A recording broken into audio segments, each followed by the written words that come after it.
Our congressional correspondent Ryan Nobles is joining us. He's got details. Ryan, Representative Greene just spoke after secretly visiting the U.S. Holocaust Memorial Museum in Washington. Tell our viewers what she said. Yeah, well, this comes after Greene made comments on a conservative television show a couple of weeks ago where she compared the mask mandates in the House of Representatives to the beginnings of the Holocaust. Greene was roundly criticized for those remarks. She actually doubled down on those comments in a couple of interviews after the fact. But today she made an abrupt turn of course. She said that she visited the Holocaust Museum here in Washington, D.C., and those comments were a mistake. Take a listen to some of what the Congresswoman had to say earlier today. I have made a mistake, and it's really bothered me for a couple of weeks now. And so I definitely want to own it. The horrors of the Holocaust are something that some people don't even believe happened, and some people deny, but there is no comparison to the Holocaust.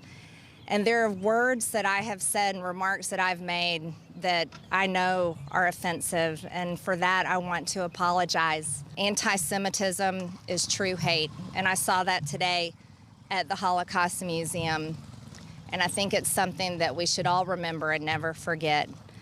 So I just wanted to come here today and say that I'm truly sorry for offending people with remarks about the Holocaust. There's no comparison.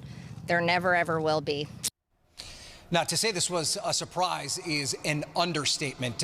Greene has made her mark in her short time in Congress as being someone that never apologizes for anything and usually doubles down and defends her controversial remarks. Now, we should also point out that while she emphatically withdrew those comments comparing maskmates to the Holocaust, she didn't go as far as to take back some of the other more controversial things that she said. She was pressed on comparing the modern Democratic Party to the National Socialist Party of the Nazi era. She refused to take that back. And we also pressed her on former President Donald Trump's comments around the Charlottesville riots, where he suggested there were both people or good people on both sides. She refused to condemn the former president, said that her remarks today weren't about him. And I also specifically asked her about some of the comments and information that is spread amongst the QAnon followers, that disinformation group that she at one time was affiliated with. She said she had no idea what people talk about in Q forums. So, Wolf, surprising to say the least, Marjorie Taylor Greene apologizing for those comments. Yeah, as far as that's concerned, she did obviously the right thing. Ryan, stand by. I want to bring in Gloria with us as well. So, Gloria, what do you make of this apology from Marjorie Taylor Greene? Well, I think what we saw today was the Congresswoman without the snark that we are used to, and she was clearly schooled in some history that perhaps she wasn't aware of when she made those remarks, or maybe she was. I think she's under a great deal of pressure, both from her leadership in Congress and other Republicans around the country, to retract what she said, and I think that's what we saw today. I think we'll have to see how she behaves in the future, but it was clear to me from watching her that that perhaps she just wasn't aware of what occurred during the Holocaust until she walked into that museum and got a firsthand look. It's hard for me to believe that, but who knows? That may be true, because she certainly was singing a different tune today. Because it's not like this was a one-off from her, Gloria. She actually had doubled down on it before, wearing a mask, the Star of David, the Holocaust. So how hard is it to believe the apology we heard today is actually genuine? You know, Wolf, we'll have to see. I mean, I think there's a great deal of pressure on her, as I was saying. I think she politically had to do this, and I think going to the museum was a good idea.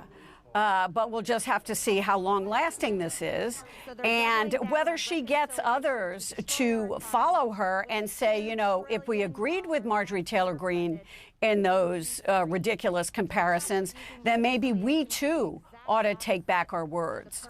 But because she's a leader now among a certain group of people, so her words today ought to have some meaning, and let's see how long they last, and let's see what comes next.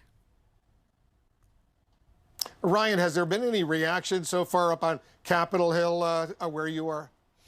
Wolf, it just happened a very short time ago, and it was a surprise when this press conference came together. Her office announced it only about a half an hour before she appeared in front of the microphone, so we haven't had a chance to get a response from members of Congress, including the Jewish members of Congress that were particularly offended by her remarks. But, you know, to Gloria's point about her knowledge of the Holocaust, we pressed her about that. You know, how could you not understand the horrors of that time? And she said that what today was a good reminder for her, that she did know how terrible the Holocaust was. And she said, Wolf, that she even visited the Auschwitz concentration camp when she was 19 years old. So she was aware of just how terrible that period of time was. But the excuse she gave was that, you know, she was concerned about the slow creep of control through the COVID crisis that she thought was a big problem. But she said that she understands now that making that comparison was a bad decision. You know, but Wolf, at the same time, during this press conference, she was asked about Congresswoman Ilhan Omar of Minnesota, who's been people have been very critical of the comments that she's made, comparing the U.S. government and the Israeli government to Hamas and the Taliban, and she jumped right in, attacking Congresswoman Omar and saying that everything that she was saying was incorrect and that she should be punished for it. So, you know, while she was very contrite, I do have to say that, you know, she also made it clear that she was not going to back down from the things that she finds to be the most important and the things that she's going to fight for, and that includes a loyalty to the former President Donald Trump. You know, Gloria, let me play this clip of what Marjorie Taylor Greene actually said last month about the Holocaust and wearing a mask. Watch this. You know, we can look back in a time in history where people were told to wear a gold star, and they were definitely treated like second-class citizens, so much so that they were put in trains and taken to gas chambers in Nazi Germany. And this is exactly the type of abuse that Nancy Pelosi is talking about. Exactly the type. Then she doubled down on that, you know, Gloria, she doubled down on that on a tweet a few days later.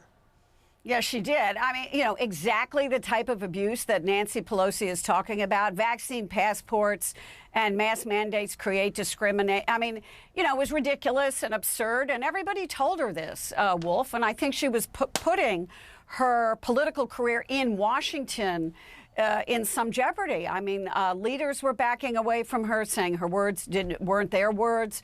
And I think privately they probably told her she needed to get out there. Now, you know, as Ryan points out, the statement was clearly contrite. It was. But I think we have to see what happens from now on. I mean, her words had meaning to an awful lot of people, were very offensive to an awful lot of people. And again, I just wonder why she could not understand that sooner before she took a tour of the Holocaust Museum. Everyone should take a tour of the U.S. Holocaust Memorial Museum in Washington, especially members of the House and Senate, Democrats and Republicans, liberals and conservatives. It is so important never, ever to forget what happened. Gloria, Ryan, guys, thank you very much.